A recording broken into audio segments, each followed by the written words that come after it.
Il y a eu ce matin des prophéties qui convergent dans le même sens, qui abondent dans le même sens. Des avertissements solennels pour dire à quel temps nous sommes et pour nous inviter à racheter le temps, car les jours sont mauvais.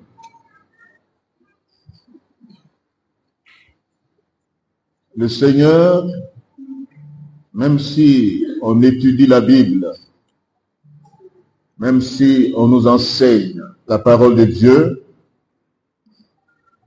il est important que chacun puisse être précis. Dans leur temps, on bouleversait leur génération. Ils étaient très engagés. Ils étaient conscients que le Seigneur pouvait arriver à tout moment. Ils ont bouleversé leur temps et leur génération. C'est ce thème-là que, depuis le dimanche passé, nous abordions ensemble sur ces individus, ces personnes qui ont marqué leur génération. Comment pu-t-il marquer leur génération? Quelles sont les âmes qu'ils avaient? Quelles sont les caractéristiques de ces personnes qui ont marqué leur génération, qui ont bouleversé leur temps? Ces personnes-là étaient des disciples. Nous avons pris l'image du disciple Timothée. Ces personnes exerçaient leur leadership transformationnel. Ce n'est pas des leaders qui étaient attitrés, mais ils avaient un impact réel. Ils avaient une influence positive dans leur milieu. Ils renversaient tout sur leur passage, ils bouleversaient leur temps parce qu'ils étaient consacrés au Seigneur. Disciples de Jésus-Christ, Timothée, Paul, leader transformationnel, leader charismatique, leader inarrêtable, invincible, leader qui transforme son milieu et parce qu'il est lui-même transformé. Donc voici les caractéristiques de ces personnes. Disciples engagés, leaders transformationnels. Ils ont renversé tout sur leur passage, les concepts religieux. Parce que le monde d'alors était influencé par les courants politiques, philosophiques de leur temps. Mais, comme vous lisez Paul, dans les Actes des Apôtres, il réfutait de manière publique, il argumentait, il renversait les raisonnements faux, les hauteurs.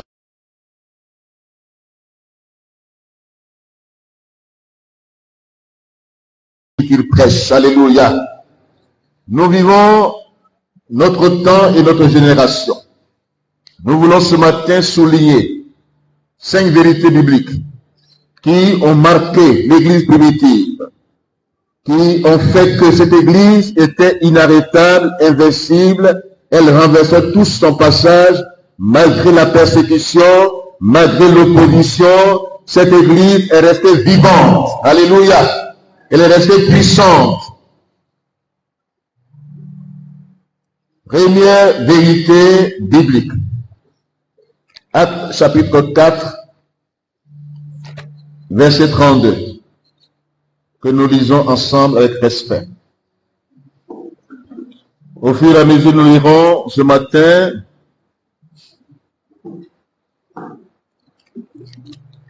Actes chapitre 4, verset 32 à 33. La multitude de ceux qui avaient cru n'était qu'un cœur et qu'une âme. Nul ne disait que ses biens lui appartenaient en propre, mais tout était en commun entre eux.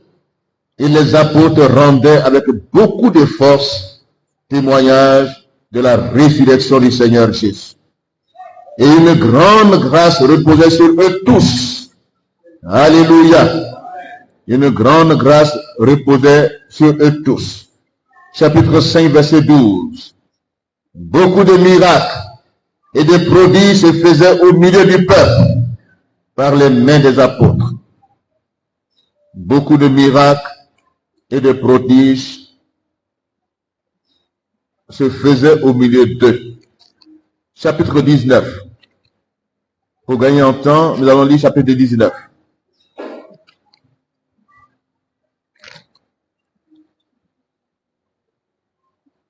Verset 11. Et Dieu faisait des miracles extraordinaires par les mains de Paul, au point qu'on appliquait sur les malades les linges ou les mouchoirs qui avaient touché son corps, et les maladies les quittaient. Et les esprits malins sortaient d'eux. Alléluia. Alléluia. Ainsi de suite. Que Dieu bénisse sa parole. Quels sont les points caractéristiques qui ont fait dire? Ce n'est pas eux-mêmes qui ont dit, on a bouleversé. Mais c'est le monde d'alors qui a dit, qui a conclu que ces hommes-là ont bouleversé leur génération. Alléluia. On dit, voici ces hommes-là. Actes chapitre 17, verset 6. Il dit, voici ces hommes-là, ces gens, ces individus qui ont bouleversé le monde. Ils sont aussi venus ici. Alléluia. Ils ont renversé, ils ont mis tout sens dessus, dessous. Les raisonnements philosophiques, les concepts religieux, les organisations et les systèmes de leur temps qui étaient érigés pour s'opposer à l'évangile. Tous ces raisonnements de ce monde d'alors, ce monde avec son organisation, ses systèmes, concepts religieux, politiques, organisations, ont été renversés. Alléluia. Qu'est-ce qui est marquant dans leur vie? Première vérité biblique, leur unité. Amen. L'unité d'esprit, l'unité d'action, l'unité dans la vision de l'œuvre. Alléluia. Ils étaient unis. Ils avaient un même cœur, une même pensée. Vous savez, l'unité est un facteur qui manifeste la puissance de Dieu. Si deux d'entre vous s'accordent sur la terre, me dit la Bible, Matthieu 18, verset 19. Si deux d'entre vous s'accordent sur la terre, un accord de volonté, un accord de pensée, un accord qui est basé sur des fondements spirituels. Il faut qu'il soit un pour que le monde croie. Amen. L'unité d'esprit, l'unité d'action, l'unité dans la vision. C'est un facteur important qui a fait que les disciples en leur temps ont bouleversé leur génération. Ils étaient unis, des mêmes cœurs, des mêmes cœurs.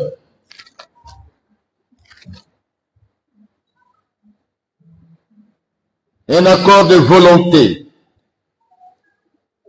La multitude de ceux qui avaient cru n'était qu'un seul cœur et une seule âme. Alléluia. Donc voici cette unité-là, Jésus a prié pour l'unité de son Église. Il a prié pour l'unité de son Église. Et cette prière est exaucée. Et nous devons, en tant qu'enfants de Dieu, être artisans de cette unité. Nous devons travailler dans ce sens. Vous savez, l'unité vient de l'humilité. Amen. Dans le mot unité, il y a d'abord humilité. Si on n'est pas humble, on ne peut pas renoncer à ses droits. On va revendiquer ses droits. On va défendre ses droits. On va voir que quelque part on est lésé ou bien on a été frustré. Mais quand on est humble, on surmonte l'offense. Amen. Quand on est humble, on surmonte les offenses, les injustices. On les surmonte. On ne subit pas. On surmonte les offenses. Dans l'Église primitive, quand on a choisi à la place de Judas, on l'a remplacé. Il y avait deux personnes qu'on a présentées. Ces deux personnes avaient les mêmes qualifications, les mêmes compétences. Et quand on les a présentés et qu'un a été choisi, on n'a pas vu qu'il y a eu division dans l'Église primitive. Amen. Il n'y a pas eu de division pour dire, bon, moi j'ai mérité la place, pourquoi on a mis celui-ci et puis on m'a laissé de côté. Non. Ils ont collaboré ensemble pour que la vie de l'Église soit maintenue. Amen. Alléluia. Donc, ils ont remplacé Judas, celui qui a pris la place et celui qui n'a pas été retenu, mais ils ont continué à travailler ensemble. Alléluia. Ils n'ont pas dit, bon, je suis frustré. On m'a lésé. On n'a pas tenu compte de mes compétences. Mais ils ont dit que le nom du Seigneur soit glorifié. Amen. Ils ont travaillé ensemble. Ils ont travaillé ensemble. Alléluia. Parce qu'ils ont prié pour que Dieu nous désigne lequel de ces deux personnes va remplacer Judas. Et quand ils ont fini de prier et que Matthias a été choisi, ils étaient unis, ils avançaient ensemble. Chapitre 4, verset 32. Et c'est là que nous voyons que la multitude des croyants était un cœur et une âme. Alléluia. L'humilité est un élément important pour conserver l'unité d'esprit. Amen. L'amour de Dieu dans le cœur, c'est le deuxième facteur qui fait que l'unité demeure. Parce que le Saint-Esprit a répandu l'amour de Dieu dans nos cœurs. Alléluia. Et l'amour du prochain. L'amour que nous approchons dans 1 Corinthiens 13.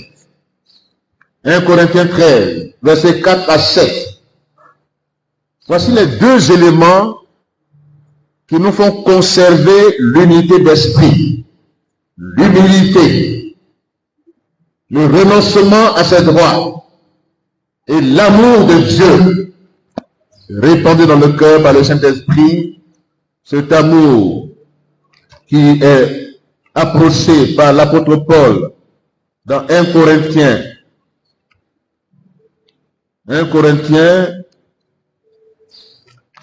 13, versets 4 à 7. 1 Corinthiens 13, versets 4 à 7 que nous lisons. 1 Corinthiens,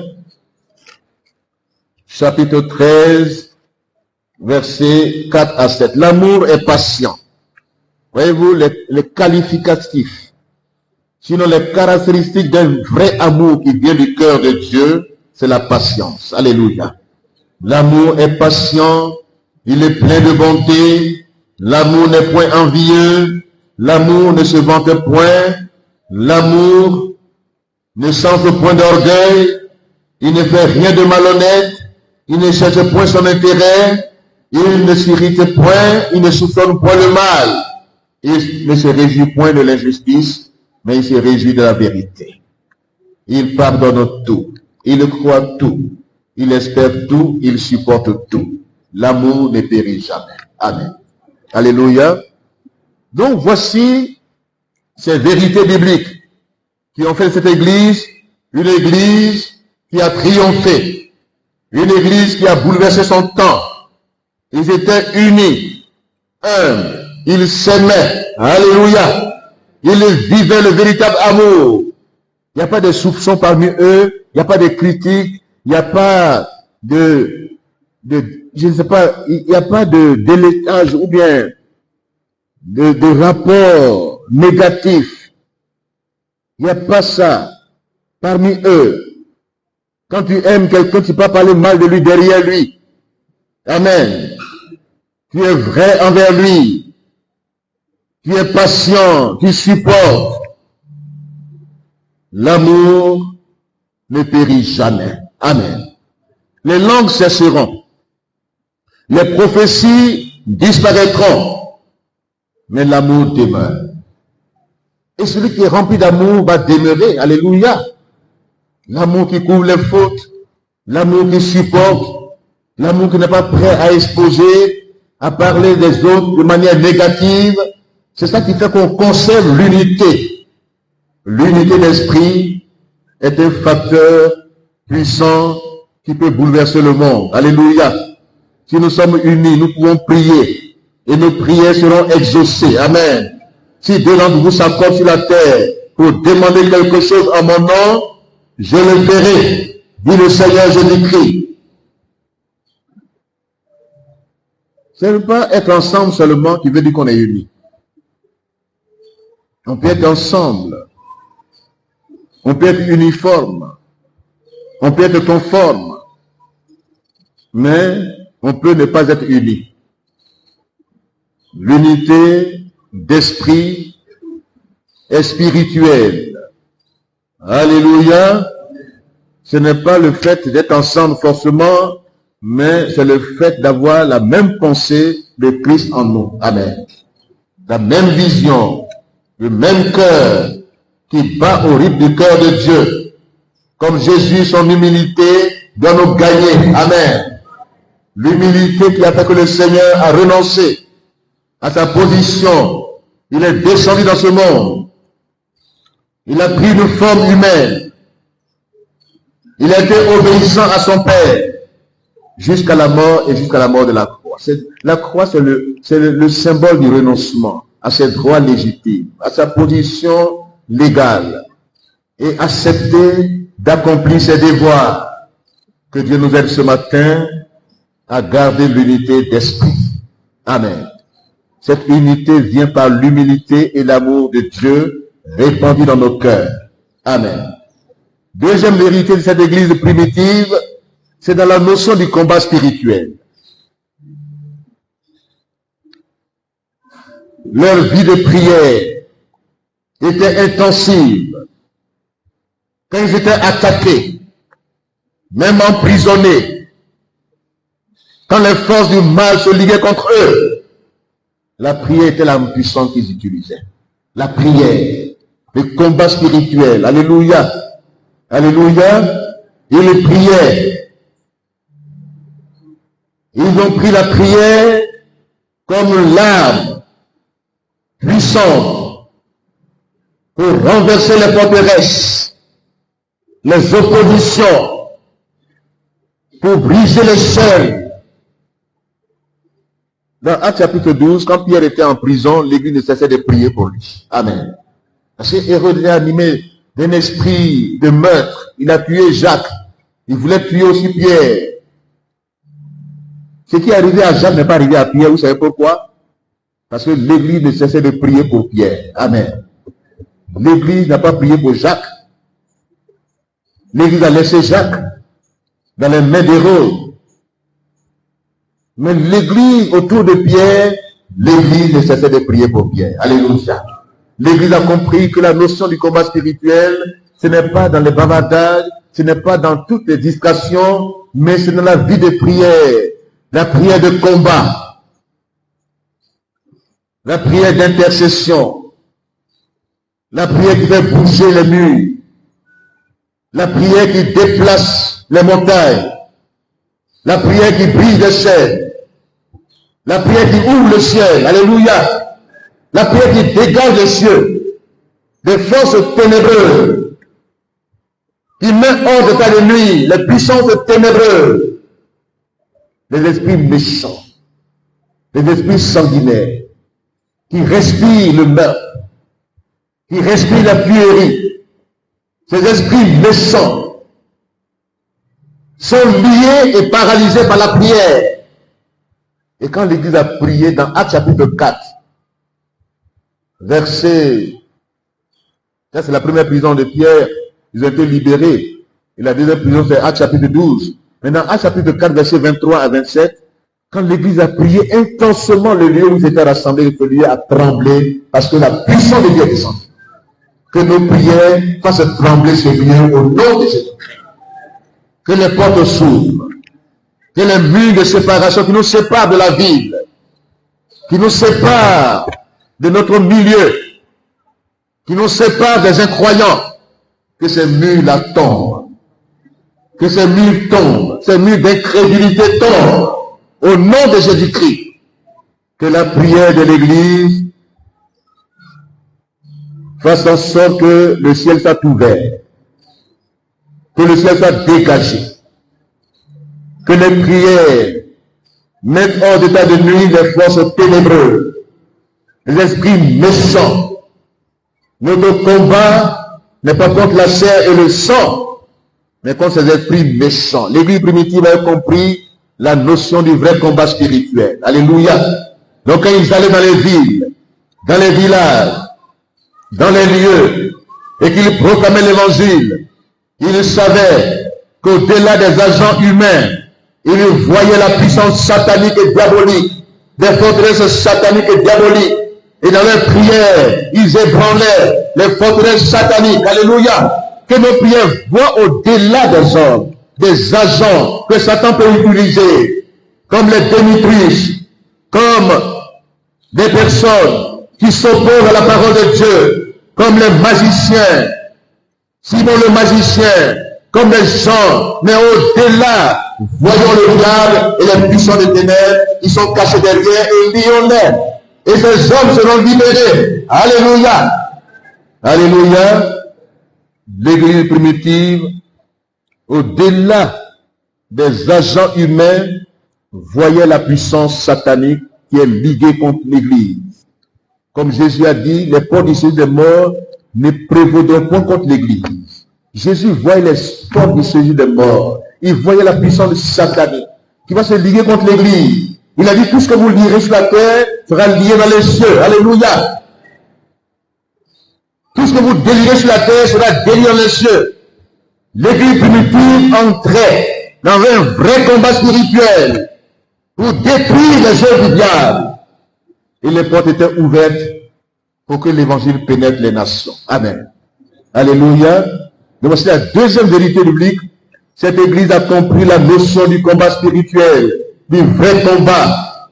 Ils étaient comme des sentinelles. Ils étaient vigilants. Ils veillaient. Ils priaient. Ils se tenaient la brèche. Ils intercédaient. Ils plaidaient pour que Dieu intervienne. Alléluia. Et dans ce plaidoyer, ils continuent à former des disciples. Nous l'avons vu tout à l'heure dans le texte de Actes chapitre 20. Paul était en train d'enseigner.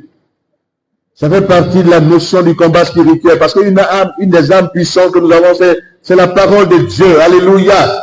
C'est elle qui transforme. C'est elle qui, avec la prière, décompte les situations. Nous avons deux âmes puissantes dans le combat spirituel. La première âme, c'est la vie de prière intensive. Et la deuxième âme défensive, c'est la parole de Dieu. Alléluia. Il formait les disciples. Il continue à former les disciples. Il ne se relâchait pas. Et puis s'est tombé. Il était mort, mais il a été ressuscité. Les chrétiens de Bérée, ils examinaient les Écritures. Ils voyaient l'exactitude. Ils étudiaient la Bible.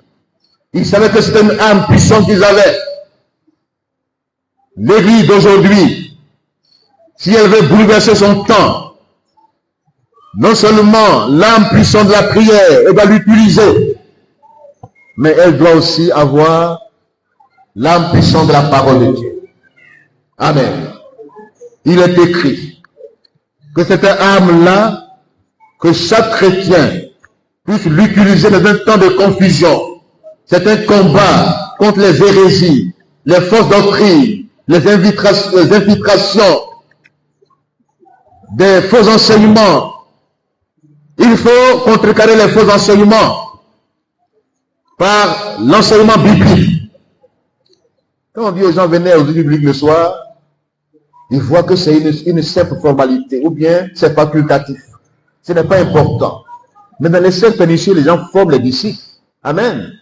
Ils les forment. Ils les forment. Tout n'est pas spectaculaire. Tout n'est pas seulement sensationnel. Non. Il faut que chacun soit assis et enraciné dans la parole de Dieu. Amen. Il faut être assis, être fondé dans les Écritures. L'église primitive était assise. Elle était fondée dans les Saintes Écritures. Elle était inébranlable. Elle était invincible. C'est elle qui ébranlait sur son chemin. Paul pouvait argumenter parce qu'il connaissait la parole de Dieu devant les philosophes, devant les arguments qui se présentent à lui, les écoles, les théories qui étaient en face. Il était en face de ces théories. Mais Paul affirmait la puissance de la parole de Dieu. Alléluia. Alléluia. En face des hérésies aujourd'hui, affirme ton appartenance à Christ pleinement en tant que disciple. Ça qui fondait l'une des forces de l'église primitive. Elle était enracinée, fondée dans les Saintes Écritures. Alléluia.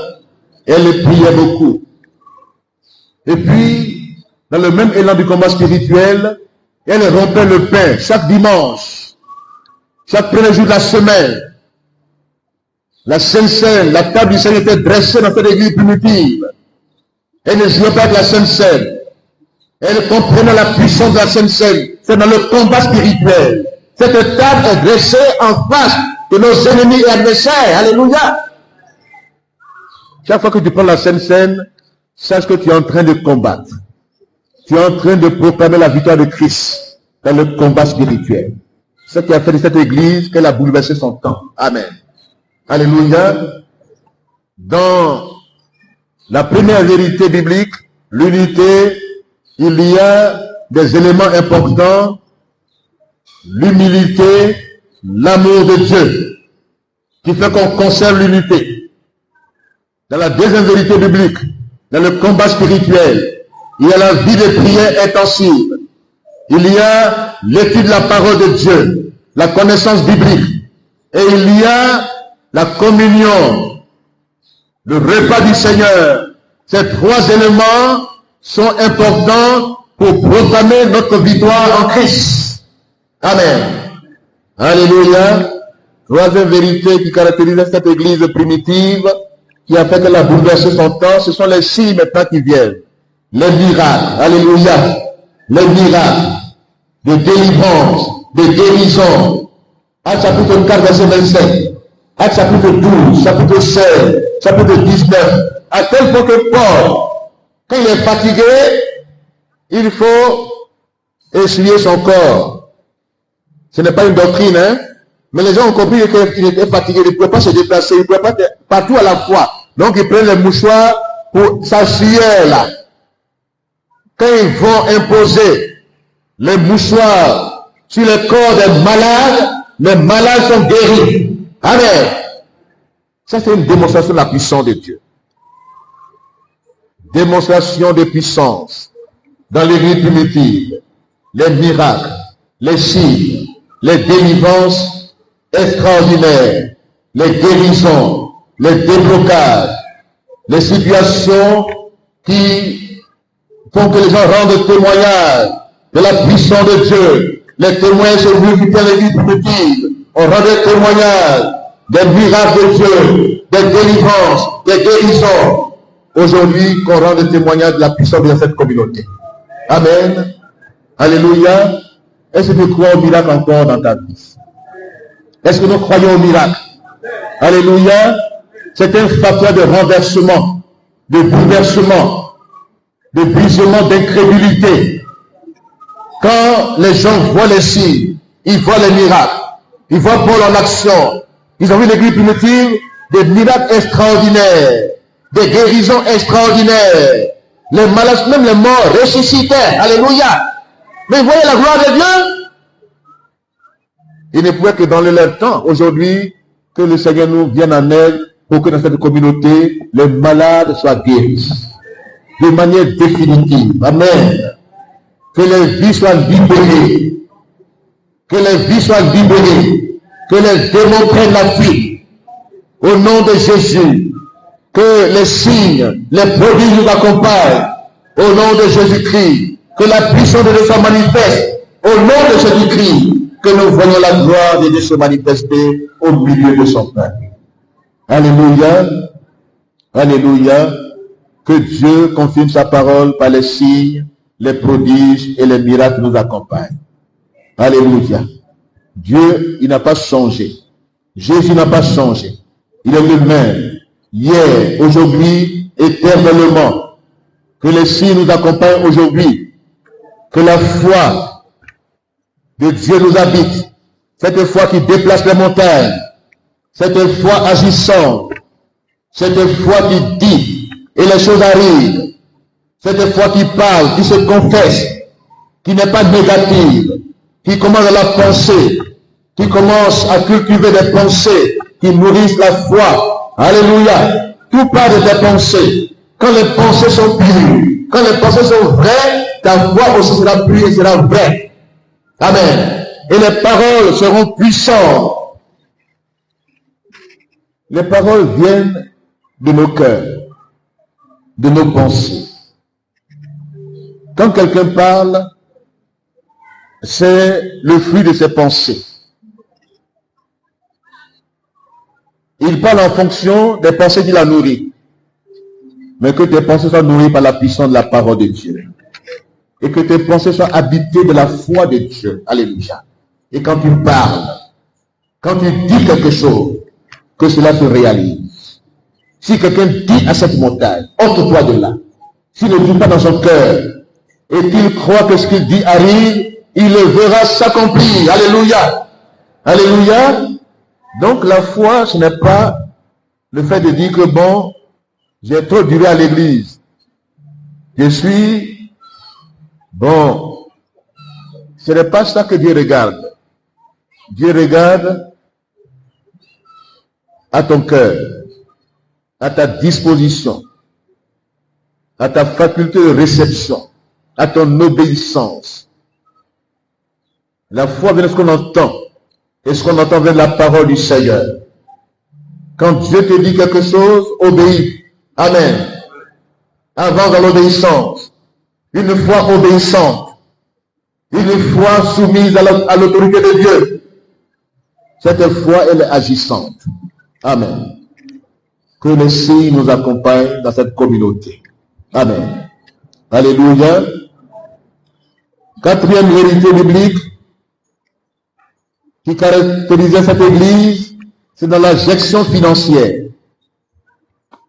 Il répondait aux besoins des nécessiteux.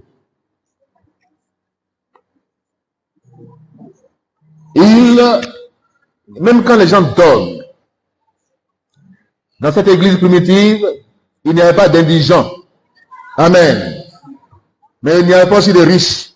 Dites Amen. Les deux tendances sont exclues dans l'église primitive. Il n'y a pas des gens qui sont pauvres et puis il n'y a pas des nantis. La loi de l'égalité. Mais de notre temps, on parle du communisme. Mais que chacun puisse mettre à la disposition de l'autre ce qu'il a en sa possession. Et quand vous donnez au Seigneur, vous donnez pour pouvoir aux besoins de son œuvre. Alléluia. Dans la gestion des finances, dans l'église primitive, tout ce qu'on mettait au pied des apôtres, on le distribuait selon le besoin de chacun. il faisait du social, il soutenait la mission, il donnait pour que les besoins soient pourvus. Les apôtres ne se taillaient pas la part du lion pour dire on a trouvé l'occasion de nous enrichir. Parce que les gens donnent. Donc on doit être riche. Quand je vois sur la toile des réseaux sociaux, pour dire que les pasteurs qui sont riches dans le monde, on les cite, et puis on parle de leur richesse, je dis mais ils ont dévié. C'est pas le travail de Dieu qu'on fait ainsi. C'est pas pour nous enrichir que Dieu nous l'a placé là. Dites amen maintenant.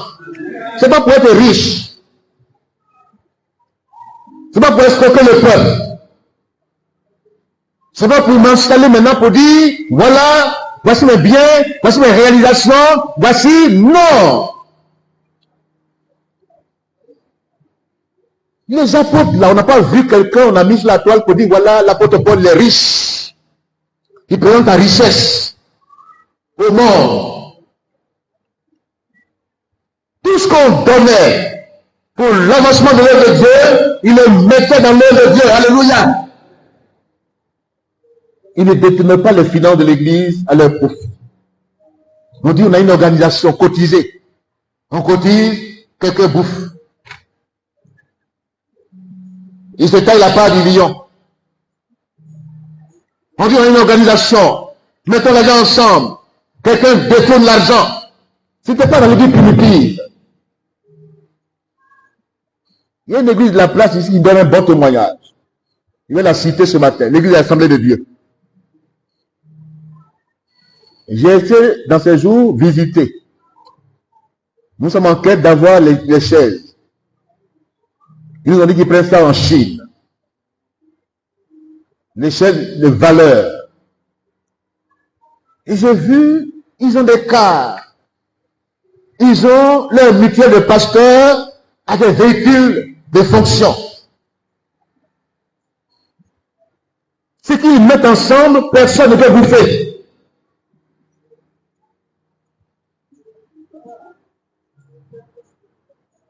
À part les dîmes.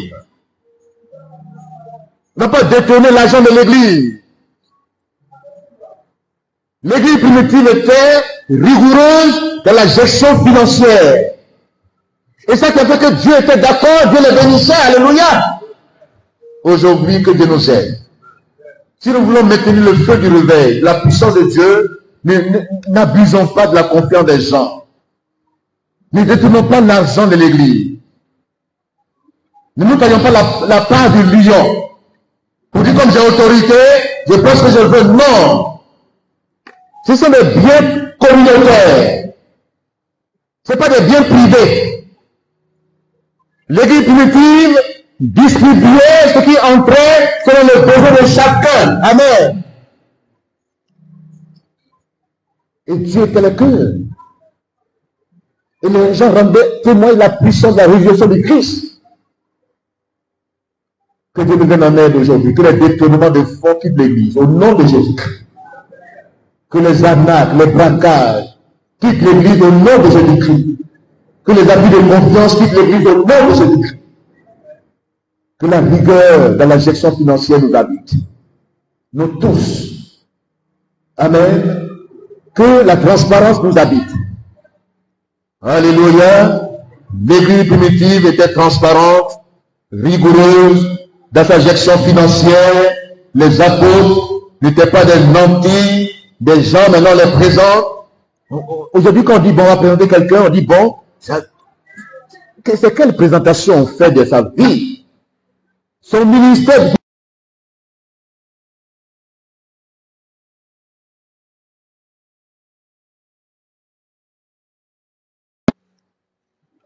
C'est vrai qu'il a servi Dieu. Et puis quand on parle de la voiture, ah vraiment, il est riche, il est assis, ça n'apporte rien. Dans ce jour même, là, je m'assois à l'arrêt du bus.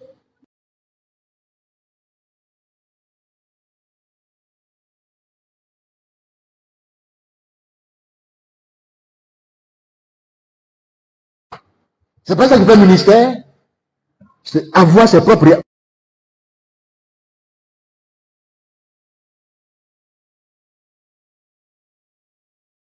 Et puis on dit, voilà, votre pasteur, vraiment, je n'ai pas besoin au nom de Jésus-Christ. Dites Amen. Que l'œuvre avance. Alléluia. Que l'église grandisse. Que les projets que nous avons se réalisent. Dieu serait glorifié. Alléluia. Dieu serait glorifié. La dernière vérité biblique qui caractérisait l'église primitive, c'est qu'elle était toujours portée vers l'avant. Amen. Elle n'est pas statique. Elle n'est pas bloquée quelque part. Elle est toujours portée vers l'avant, la mission. Alléluia. La mission. Le dynamisme missionnaire. L'apôtre Paul, symbole de ce dynamisme, était toujours sur le terrain missionnaire. Alléluia. Il visitait les églises qu'il a fondées. Il allait de ville en ville. Il proclamait l'évangile. Il allait jusqu'au-delà. Il allait au-delà des mers, des nations, proclamer la parole de Dieu. Alléluia. L'église primitive était portée vers l'avant. La mission. Aller par tout le monde. Prêcher la bonne nouvelle à toute la création. Faire des disciples. Et je dis porter vers l'avant. La mission. L'évangélisation. Les visites missionnaires. Le soutien missionnaire. Alléluia. Voici les 5 vérités bibliques qui ont fait de cette église une église qui a bouleversé son temps. Et l'apôtre Paul dit dans 2 Corinthiens, chapitre 10, versets 3 à 6, que les armes avec lesquelles nous combattons sont puissantes. Amen. Les armes avec lesquelles l'église combat sont des armes puissantes. Premier domaine, le renversement. Renversement des forteresses. Que les forteresses érigées ce matin soient renversées. Alléluia. Que nous puissions saisir cette parole. Dieu t'a donné de renverser dans 5 domaines importants. À l'image de l'église primitive. Renversons ensemble les forteresses qui sont dressées, qui s'opposent à l'avancée de l'œuvre de Dieu. Renversement des forteresses ce matin. Que ce domaine-là soit un acquis pour l'église aujourd'hui. Amen. Deuxième domaine de renversement. Renversement des hauteurs. Alléluia. Qui s'élève contre la connaissance du Dieu vivant. Des hauteurs qui se dressent, qui s'opposent à la connaissance de Dieu.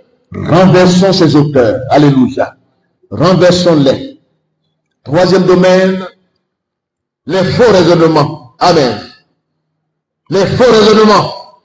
Non seulement les hauteurs orgueilleuses qui s'opposent à la connaissance de Dieu, mais les faux raisonnements, c'est faux. Ce n'est pas vrai, mais on croit à ça quand même. Que les faux raisonnements soient renversés dans nos cœurs. Qui sont érigés comme des barrières, invisibles, qui se dressent contre la connaissance du Dieu vivant, qui t'empêchent d'avancer, qui t'empêchent de vivre la puissance de Dieu. Que les raisonnements faux soient renversés ce matin dans le nom de Jésus-Christ. Amen. Quatrième domaine de renversement.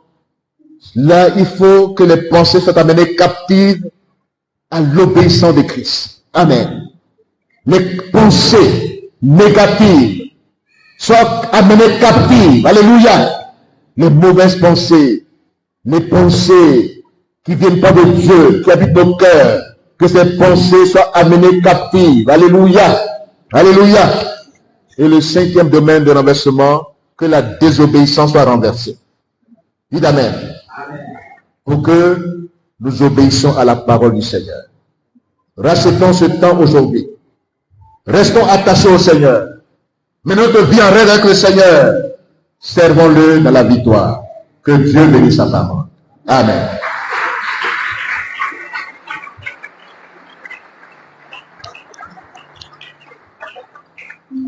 Nous allons nous tenir debout.